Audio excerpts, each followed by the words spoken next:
Welcome to another episode of Conversations with Coleman. My guest today is Thomas Chatterton Williams.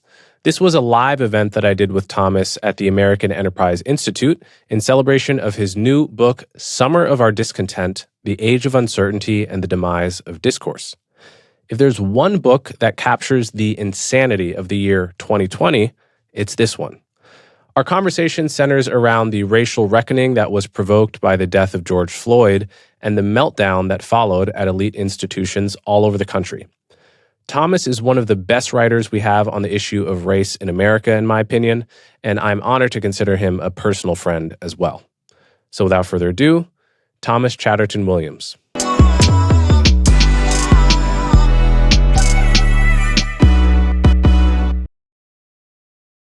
Thank you so much for being here. I'm Coleman Hughes. I am a contributing writer at the Free Press and host of the Conversations with Coleman podcast produced by the Free Press, and it is my pleasure to be here with Thomas Chatterton Williams. Thomas, as you know, is a visiting fellow at AEI. He's also a visiting professor at Bard College, where I've seen him teach a class, and been a guest lecturer, I suppose. And he is also a staff writer at The Atlantic. He's author of 3 books, all of which I can recommend. The first was Losing My Cool, fantastic memoir that covers your earlier years. The second, Self-Portrait in Black and White, just came out a few years ago. And the occasion of our conversation here today, Summer of Our Discontent. This is a fantastic book, and I almost considered writing a similar book, but I'm glad that you did it first, so that I don't have to do it. But I'll tell you the reason I wanted to write that book, and I wonder if it might resonate with the book that you actually wrote. I was picturing myself, 20 years in the future. I have 3 kids, and one of them learns in school about the racial reckoning of 2020 in their American Studies textbook in the year, 2050.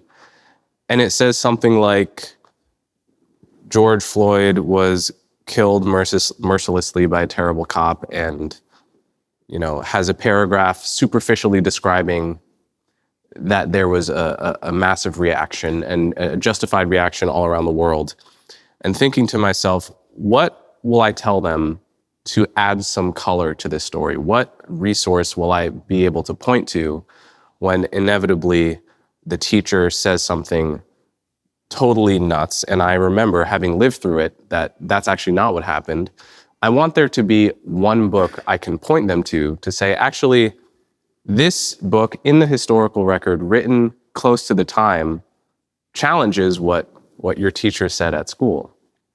And I was empathizing with my hypothetical frustration in the future that there was not such a book.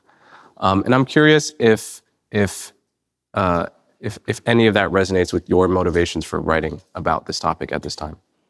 Coleman, it's so good to be in conversation with you specifically about this. And thank you for that kind of setup, because I think you were one of the people I was talking to before the book came out.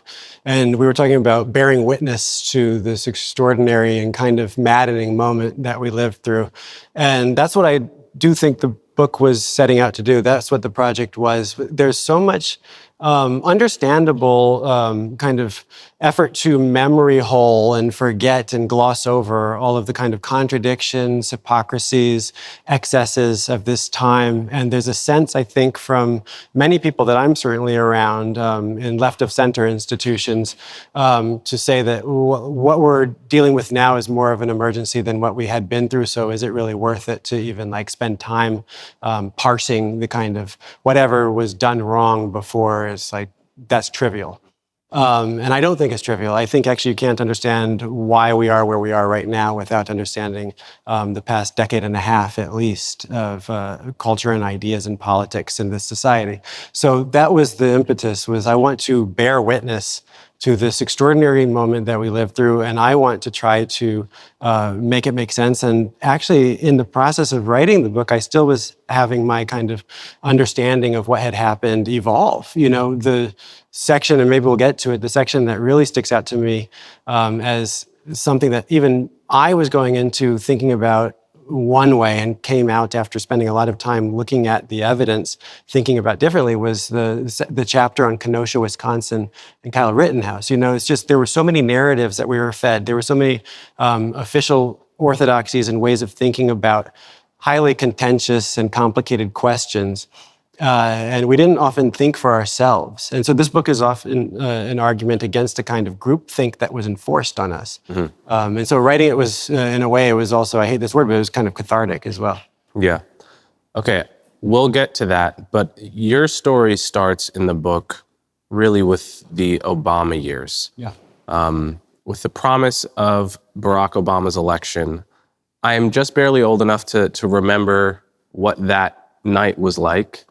And though I didn't grow up in the typical Black household in every respect, I think on that night, I did grow up in the typical Black household in the sense that it was just enormous jubilation, a feeling that in 2006, if you had asked most Black Americans, they would have said, he can't win because the country isn't ready.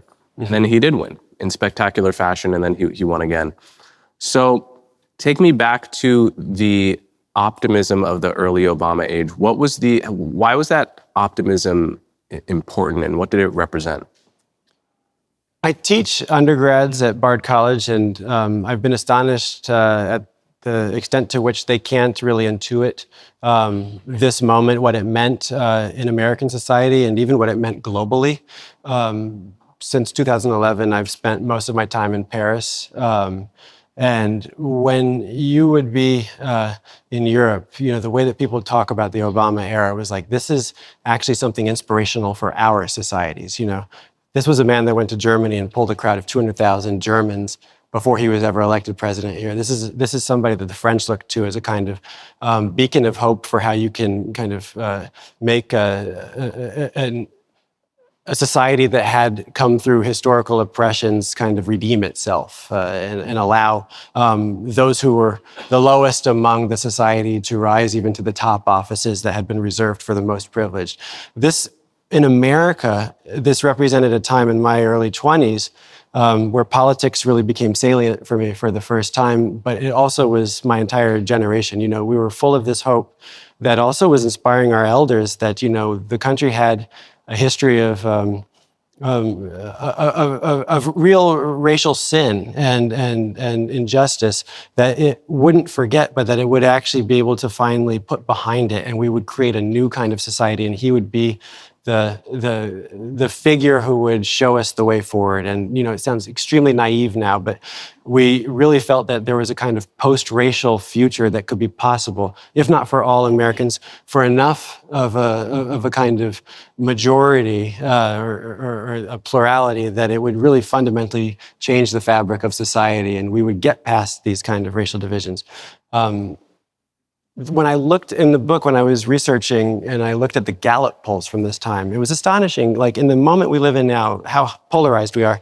You look back in 2008 and the Gallup polls right around the time that Obama won showed this majority of McCain voters saying that, my guy didn't win, but I'm really proud of this country right now. And, I think we actually will put the racial problem behind us. That was the feeling. And, my father, old enough to be my grandfather, born in the segregated South in Longview, Texas, fully, 27 years old before the Civil Rights Act.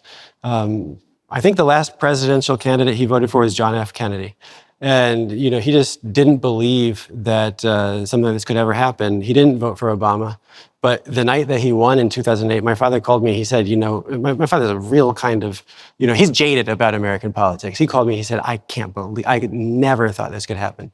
That kind of hope, it's something that when I teach these kids undergrad and Bard, they just cannot relate to it. They haven't experienced that country, and it's something that I think we really lost. So I start the book there because it traces us through this kind of time of disillusionment that immediately followed. Right. If you haven't read one of Thomas's books, you should do yourself the favor, because he has the gift of just writing elegant, like high classical English prose, modern classical English prose. That's what I would call it. So I'm going to read a little excerpt on this point, if you don't mind. In the book, you talk about all the progress Black Americans have made statistically, whether you're measuring rates of disease, rates of incarceration, crime, socioeconomic variables between the turn of the century and say 2015. Then you write this. The promise of Obama was never supposed to be merely incremental or reducible to the realm of statistics, percentages on paper filed away in dusty cabinets at the Centers for Disease Control. On all sides of the political spectrum, the first Black president was supposed to be at once tangibly redemptive and symbolically larger than life, unimpeachably so, to make possible the immediate transcendence in both theory and practice of racial identity and therefore racism and its twisted legacies once and for all. It was a globally attractive vision, so seductive, in fact, it earned the president-elect the Nobel Peace Prize a priori. In retrospect, such a hyperinflated vision would pop when it brushed too many times against reality's jagged grain. But was that preordained? Was it preordained? I don't think it was preordained. I think we had a moment where the country could have taken a different path than it ended up taking. I do think that it has to be said that even some of the Americans who were so inspired by the idea of Obama, who liked or were okay with the first Black president and the kind of first step towards a post-racial American society in theory, I don't know that every one of them liked it in practice, didn't like the first Black president in practice. So there was that, but I don't think that was all of America. And I think that there were certain ways in retrospect we can look back and see that he didn't always govern as the first post-racial president or the person that was going to deliver us to a post-racial future. And so I think that, he probably didn't have really much latitude to make or leeway to make mistakes, but some, I think, missteps were made, and I think we ended up down a kind of path that has snowballed into a very different society than we imagined in 2008 in November. Yeah, so one way I think about this is that there's this kind of strange phenomenon in American race relations where when we make progress, we immediately deny that whatever just happened was progress. So, like I said earlier, and I think you would agree, if you take a time machine back to 2007, talk to almost any African American at random, they would say Barack Obama cannot win no matter how good he is because the country is too racist to allow him to win. Now, if you're thinking like a scientist, that's like a prediction based on a certain model of the country, of what the country is, right? And that prediction was falsified when he won, right? So you would think that would lead you to reevaluate your picture of the country and say, actually, the country wasn't as racist as I thought it was. But that's actually not really what happened, or at least not for very long. It wasn't more than a couple of months before you see people writing, op-eds saying, actually, Obama's election doesn't mean much at all. Don't get too comfortable. That thing we said that was impossible, yeah, it happened, but actually it wasn't that significant. Like, racism is still here to stay. And so I'm curious do you see that phenomenon the same way, and what explains that? That's a very shrewd point that you make, and I think it's underappreciated still when we talk about these things. The way that it makes sense for me is through the framework of Alexis de Tocqueville, who I think is one of the keenest observers of American society, bar none, in 1856. In reference to the French Revolution, he wrote something that's come to be known as the Tocqueville paradox or the Tocqueville effect, which is that it's in moments or epochs of decreasing inequality, when people are ever more living on equal terms, that the slightest injustice or inequality becomes unbearable. It's not actually in instances and times of great oppression and inequality. That's why someone like my father can't understand a term like microaggression. There were lynchings going on in Texas when he was a boy. It just doesn't make sense that you could ask him where he's from, or you could touch his hair and he would feel that he had been traumatized in the classroom because there was real trauma. But as those types of great traumas decrease and great inequalities decrease, you see more and more rebellion against any kind of inequality. And I think that explains quite a lot of the disillusionment that bloomed after the Obama victory took everybody by surprise, frankly. So, you have this kind of phenomenon, and it does coincide with, I think, something that's very important that I try to stress in the book, the technological moment that we are living with and still trying to figure out now, which is that we all have supercomputers in our pockets that are all connected to the internet with these cameras, and we have like distribution networks to take video and shoot them around the world to as many people as can see, and they go viral. And unarmed black men were getting killed, as happens several dozen times a year in this society. And when that was starting to permeate the social networks in the era of the first black president, I think something like that seemed unbearable in a way that it hadn't prior to that kind of ceiling being broken through. So, excuse me.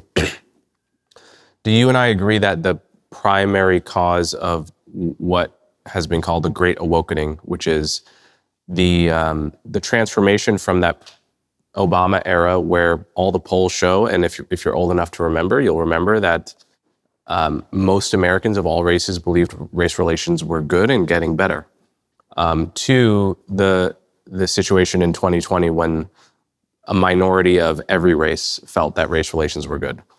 That transformation, everything that caused that, not just on the race issue, but on other issues as well, that's what we call the Great Awokening.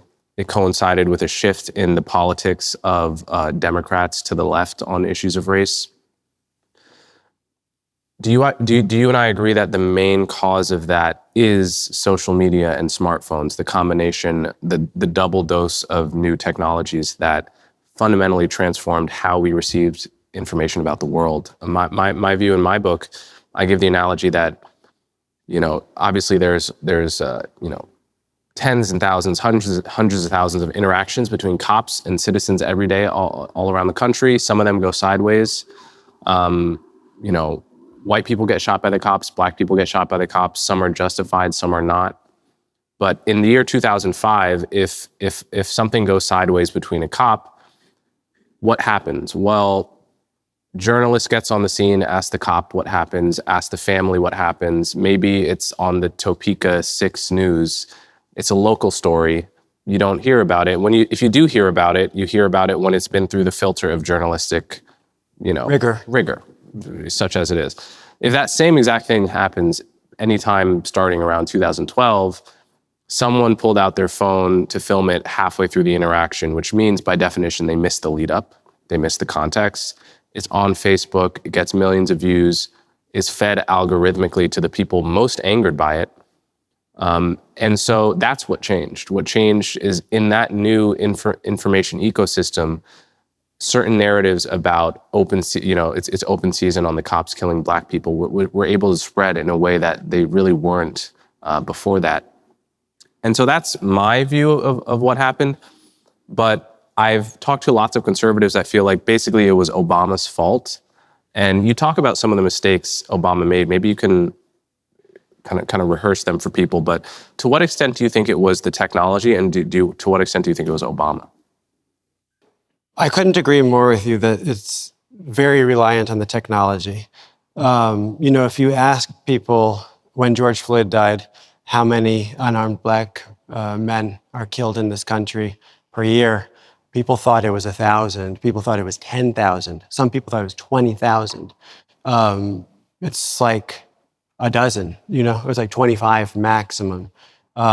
Too many, but not anywhere in the ballpark, because there's a kind of way that the availability of the videos distorts the kind of our sense of the frequency of the encounter. So it has a lot to do with the technology that way. But there's another way that I think the technology changed everything, which is that none of these ideas that broke through in 2020 or that really became ascendant during the social justice movement of the 2010s were new ideas. None of the language was new. All of these things had been circulating. Henry Louis Gates Jr.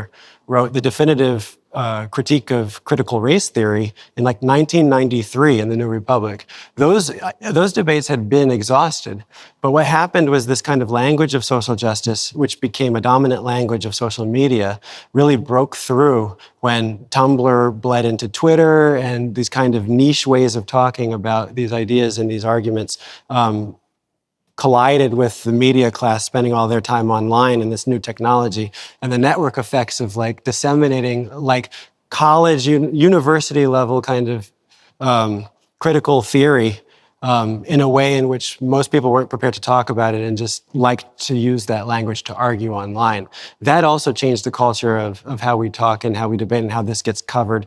Twitter became, in a lot of the media classes' minds, like a stand-in for real life. And then you have it's so complicated. You have the kind of decreasing budgets of a lot of media institutions. So it's no longer feasible to really pay for quality reporting, but you can do a lot of hot takes. And so all these freelance writers and writers who don't have reporting budgets have to file pieces, and they're really spending all their time in the 2010s online, and they're using Twitter as a way of reporting on what people actually think about things. And so all of this kind of gets distorted too. And Twitter becomes this place where we perform our ideas and our values, and it's this panopticon where we are both the guard and the prisoner at all times. And so that really is part of it. But then, yes, you ask if Obama made some mistakes, and I think at a couple of crucial junctures, he did things that in retrospect were not what you would expect the figure that would deliver us to a post-racial future would do.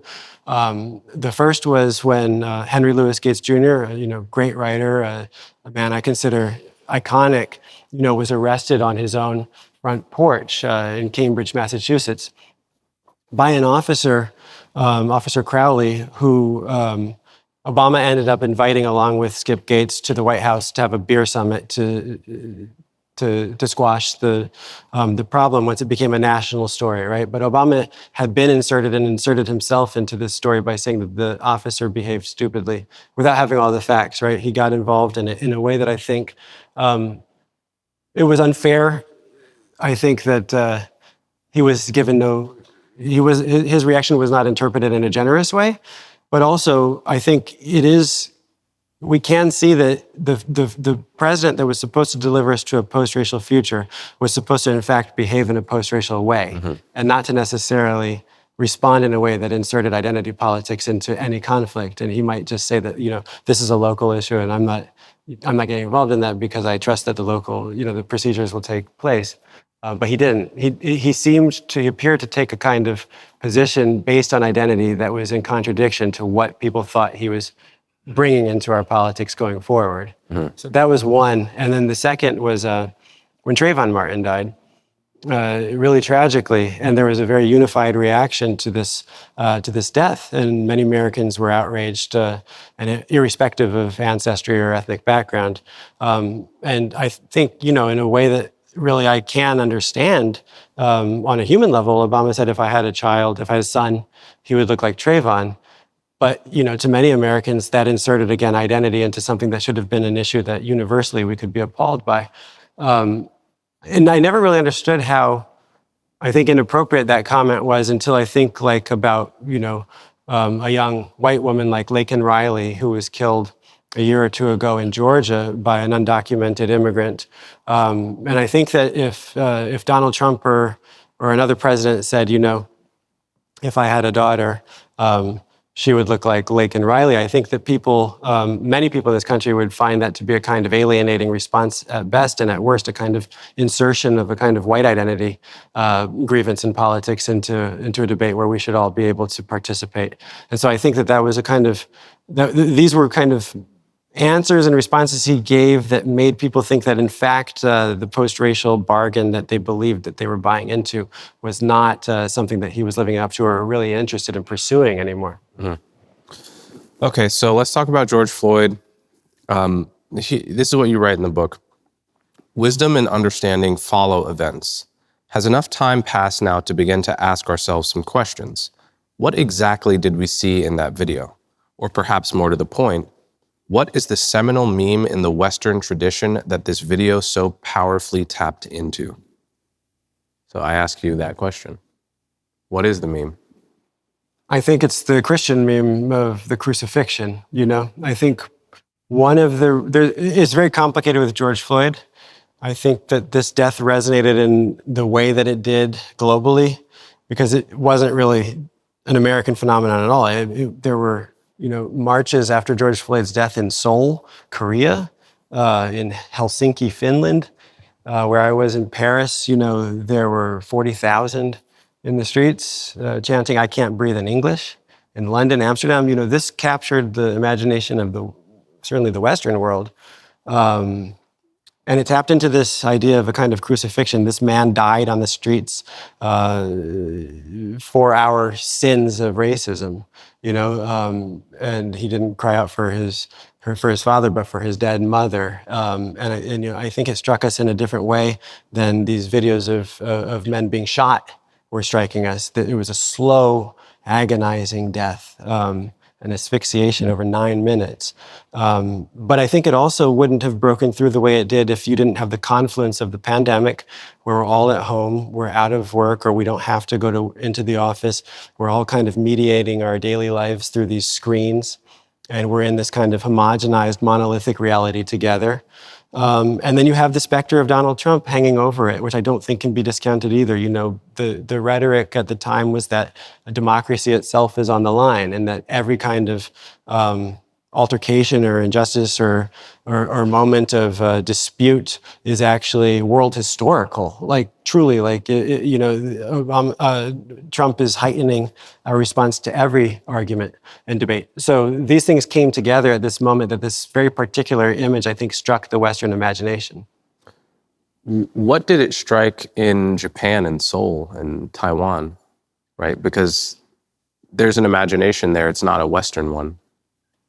I mean, it's debatable to what extent, Western norms pervade even societies that are outside of the geographic West. But that's a good question. I mean, I really have asked myself this. What does it mean, in a place like Seoul, South Korea, or in a place like Helsinki, Finland, where 99.8% of the population is all ethnically homogenous and not at all African descended, to march against white supremacy? I think one of the things it means is that even though we lament the kind of decline of American power in the world, American cultural influence and soft power is extraordinary. What happens in America matters. One of the things I ask myself in the book is why at Oxford College and Oxford University in England were students, after George Floyd died, able to say that they couldn't sit for their final exams. But there was a Uyghur genocide going on, and you still had to take your exams. The Syrian civil war had been raging for years, 600,000 people killed, millions displaced.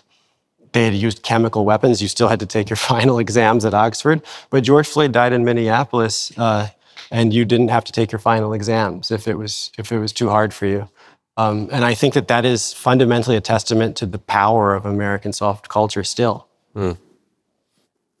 What amount of it was just COVID restlessness? Because I remember for me, me and everyone I knew was sick of being inside, not being able to literally move our bodies and go to events, and you couldn't go to a music concert, you couldn't do anything. And a protest is the closest thing you could have gotten in those days to entertainment and to being at a concert. And it's I think it's easy to forget how big that of a motivator subconsciously that was for people. 100%. I mean, that's when from 1 week to the next, mass gatherings went from being disreputable to being commendable. There was another pandemic suddenly that we were made to be aware of, which was the pandemic of racism, and it required us to be in the streets. And there was an urge to rebel, certainly, and people had been rebelling. And that was associated with MAGA and with Trump, and that was disreputable among many of the people who still had this yearning to be outside and to be rebelling against the COVID lockdowns, and they found an outlet. I don't think it was cynical. I think for many people it was actually genuinely felt, but this outlet presented itself, and that was a release, and we could get out of quarantine finally, and we could even be self-righteous about it, We could post the black square on Instagram, and there's a kind of religious element which you have spoken so eloquently about. these anti-racist movements have to them the kind of exuberance and ecstasy of the religious certitude that you're on the right side of history and that what you're doing is right and can be justified no matter who is opposing you. Yeah. So when we're talking about George Floyd, I've taken the controversial stance after a lot of research on the issue that it's commonly said he died of asphyxia, and obviously none of us can ever truly know, but the evidence, such as it is, the one official autopsy that we have said that he died of cardiopulmonary arrest because of the stressful situation that he was in, not because he couldn't get air, right? And then when the full video came out, obviously this was a revelation because he had been complaining of troubled breathing before he was even on the ground, right? And then we find out he has serious heart conditions, an enlarged heart.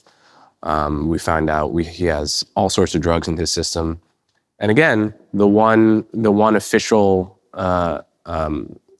examiner that looks into it says this was a case where his heart gave out because of the stress of the situation. I couldn't find any physical evidence of asphyxia, though asphyxia is certainly not a crazy theory. It's just not the theory that he actually put forth. So I'm curious if this is, if you agree with my stance on that, because you use the word asphyxia in the book as well. I mean, this is something I've thought a lot about. I don't think he was in the same condition that I'm in physically or that you are. But I also think that I've watched that video many times, and there were a lot of people who were saying, the man is struggling, like, let him up. And it went on for so long that it might be the case that, someone else in that position, not dealing with the conditions that Floyd was dealing with, wouldn't have succumbed to the weight over 9 minutes in the way that he did, or to the stress of the situation in the way that he did. But there were many, many moments at which he had been subdued, and Derek Chauvin could have released pressure when he was still alive. And so that makes me come down on the side of it looks quite, I'm not a police officer, I'm not in that situation, but it looks to me like it was a gratuitous death. Mm-hmm. Yeah, well, it could be gratuitous regardless of the cause of death, right? Yeah, I think so. It's a separate question, yeah.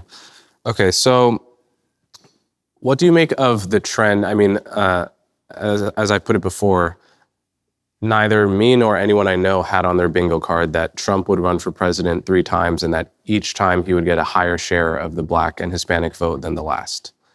What accounts for that trend? I think that this is one of the things that has been the most frustrating to me with the publication of the book, is that there's this tendency on the left. I wouldn't even call like this to be a liberal tendency. This is like a progressive tendency to say everything is Trump's fault and introspection is pointless, and even strengthens Trump's hand if you harp on what the left did wrong. But I think you actually have to spend a lot of time thinking about what the left did wrong, because Trump is a known quantity. He's been around for a long time at this point. He keeps growing his portion of the vote with all segments of society, except I think for white people. Like, that was the only group that didn't shift to Trump in 2024. It's amazing. And he especially was growing his share of the vote with the less educated Black and Latino part of the electorate. And to me, it makes plenty of sense, because there's a kind of manners and etiquette on the left that alienated people that didn't pass through certain institutions. And Trump presented a more attractive vision to this part of society. And if you don't want Trump to be president, you would think that you would want to figure out how to counter the vision he's presenting with your own more attractive vision. And that would require some self-critique. This was the least racially polarized election since 1972, since Richard Nixon. No Republican president ever got that much of a multi-ethnic coalition together. And it's something that many progressives don't even want to acknowledge. It's mind-blowing. So let's talk a little bit about more recent events. Obviously, Charlie Kirk was assassinated last week, and I've talked about it a little on my podcast. I think it's a tragedy, and there's never an excuse for political violence. You've written about the reaction to Charlie Kirk's death on the right. You have some people literally saying, "I'm glad Charlie Kirk is dead, ding dong, the witch is dead," etc. And you have other people making comments a lot short of that, and some of these people are being sought out, punished by employers and so forth. Where actually is the line? Because, at what point does it become cancel culture, and at what point is it just holding people responsible for saying insane stuff? Because I remember years ago when Sarah Jong, those tweets were unearthed about, white people are basically goblins, all this stuff. I thought to myself, in my own internal sense of where the line is, to me, cancel culture is the guy that gets fired for doing this out of a car window because it's white supremacist. It's those examples. It's not someone that literally gets online and says, "Yeah, I hate all Indians." Like, if your employer fires you for that, I don't consider that to be cancel culture. If it's like a direct expression of hate or saying, "I'm glad such and such is dead." So where do you draw the line between cancel culture and legitimate consequences? Cancel culture is a really nebulous concept that I think many people, like the famous example, know it when they see it. But for me, I think a crucial component of cancel culture that separates it from mere accountability or consequence culture is that it's often in service of cementing or establishing a norm that is still contested and not yet solidified. So I don't think it's cancel culture that if you go out and say that the Holocaust never happened, or you call your coworker the N-word, and people get upset. I don't think that that's cancel culture. I think what was so concerning about the 2010s and that peaked in 2020 was that people were losing their jobs being like the curator of the San Francisco MoMA for saying at the height of the kind of George Floyd moment, saying that they would continue to purchase white artists. And then that was considered an act of white supremacy, and people lost their jobs for that. People were getting losing their livelihoods for publishing an op-ed by a sitting senator that more than 50% of the country agreed with. People were getting fired for misgendering someone online. Maybe that's a norm that has to change, but it was still in flux and no grace was extended, and people were actually losing their livelihoods when an online mob often was getting excited and targeting their employer on social media. So that's clear cancel culture. That was something that many on the right were very opposed to in the 2010s when the left was ascendant. I've been really amazed to see how quickly many on the right have adopted some of those same manners and habits now that the culture has shifted and the right is ascendant and also is institutionally powerful. And that concerns me. I'm against cancel culture, full stop, regardless of who is up or down. And I think it's particularly troublesome when the power of the state is behind that. And there's a kind of censoriousness and an informal censorship that people adopt because they're afraid of being informed on to the government. I think that we should all take that very seriously. Okay, I want to read one other excerpt. Now, this is actually not your writing. This is someone you quote. This is Gerald Early. Brilliant. So here's what he writes. He says, "The problem with African Americans," bold way to start a sentence. "The problem with African Americans and their liberal left enablers and comrades, as many whites see it, is that they are constantly seeking to relive the days of grand martyrdom from the civil rights movement, recasting every racial disparity and every racial incident as a sign that nothing has changed. Blacks feel that they must be forever vigilant lest things, in fact, do change for the worst. Yet the Gates arrest and Obama's reaction may have marked the beginning of the end of the fragile racial unity and hope that Obama's presidency had inspired in many Americans." Do you agree with that? I really do. Yeah, I think that was, he was the first person I read who really, I think, described the situation in a way that made sense to me. It's kind of tragic because I understand from all these angles, I understand why Black Americans, but also many Jews, feel a kind of allegiance to the wound, or feel as soon as something goes wrong again, no matter how much progress has been made, see, of course they were going to do this. Just of course this was going to happen. Of course they rejoice when Hamas attacks us, or of course, as soon as Obama is elected, the Tea Party rises up. Like nothing ever changes. There's a kind of consolation in at least I'm not being duped, and there's a kind of very human vulnerability that's being protected there. But I think it can actually be an obstacle to, as you said so well, to acknowledging the kind of extraordinary progress that's been made, and opening yourself up to the kind of hard work that it takes to keep building the society. And incremental progress is not really sexy. It's not really exciting. You look at the struggles that were really important in the last century, and just saying that you're going to now more and more make these kind of minor improvements because things are pretty good and equal, that doesn't really sound very motivating to many people. Are we going to be able to restore the pre-woke world that you and I remember having lived in New Jersey, that your students don't even remember having lived in? Are we going to be able to get back to that somehow, or is that an egg that's already been scrambled? Because I've seen it, I have to believe it can be realized. It can be brought back. My sincere response to that is I don't think that we can have that kind of a society so long as Donald Trump controls American politics. He won't control it forever. We know that. He has flirted with the idea that he will control it for another term.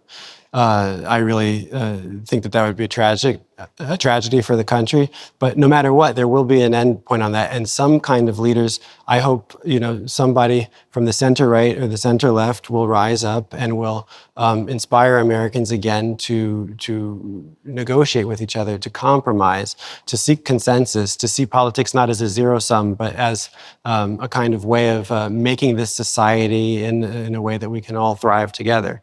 I think that is possible, but it's going to take leadership that is absent right now. Frankly, it's absent. I don't see anybody on the left who's even capable of providing that kind of counterbalance right now. Okay, join me in thanking Thomas Chatterton Williams. Thank you so much.